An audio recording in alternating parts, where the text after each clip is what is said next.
over 3 billion people live on less than $2.50 a day.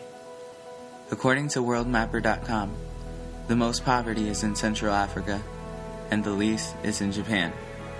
The Americas seem to be less affected by poverty, but the other side of the world is strongly affected by it. War is one of the major factors that contributes to the increase in the poverty level. The most war deaths are in Africa. According to the global issues, Angola has seen an estimated 500,000 people killed since 1989 and 3 million refugees. It is also being torn apart due to resources such as diamonds and offshore oil, with various factions fighting for these prizes, supported by multinational corporations and other governments. We do this in America, and no one really seems to care. Poverty has always been a problem. In 2008, 963 million people were in poverty around the world. People are concerned, but obviously not enough people are. Because we don't really see this in America, we don't understand the intensity of this issue, and we don't hear those children's voices crying out for help. Why should we care about these people? Because they can make our world a better place.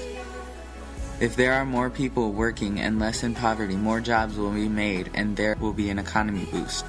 And considering almost half the world lives on less than $2 a day, they would take a low pay. And yes, there are resources out there, but we need to lead them to those resources. Here in America, access to education and minimum wage laws are enforced. These laws could help around the world. If everyone had a minimum wage law, then people would be better off economically because there's a requirement for pay. And people having access to education would even help us because children all over the world would get an education and boost the international economy. But not everyone is willing to take on these laws and incorporate them into their government. Microfinancing could be the solution.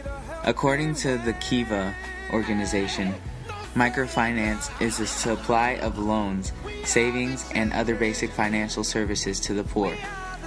As the financial services of microfinance usually involve small amounts of money, small loans, small savings, etc., the term microfinance helps to differentiate these services from those which formal banks provide. Why are they small?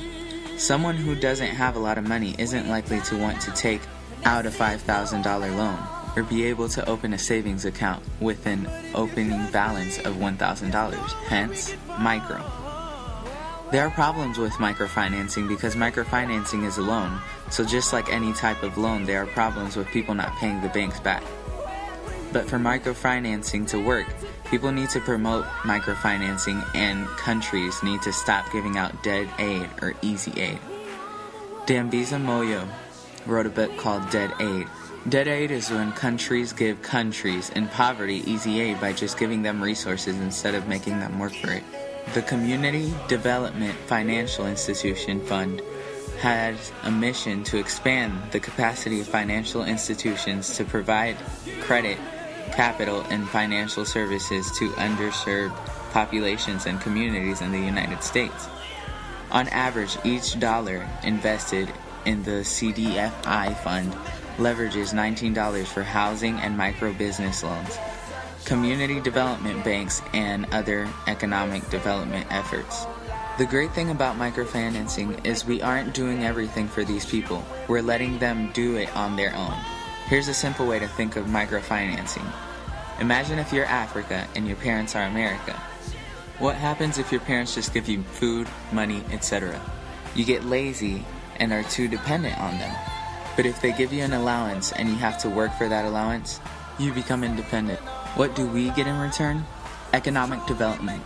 Things like job creation, business development, and commercial real estate development.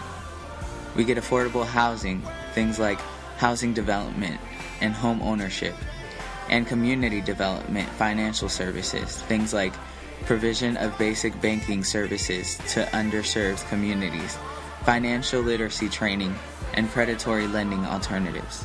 Let's try to end poverty because after all, we are the world.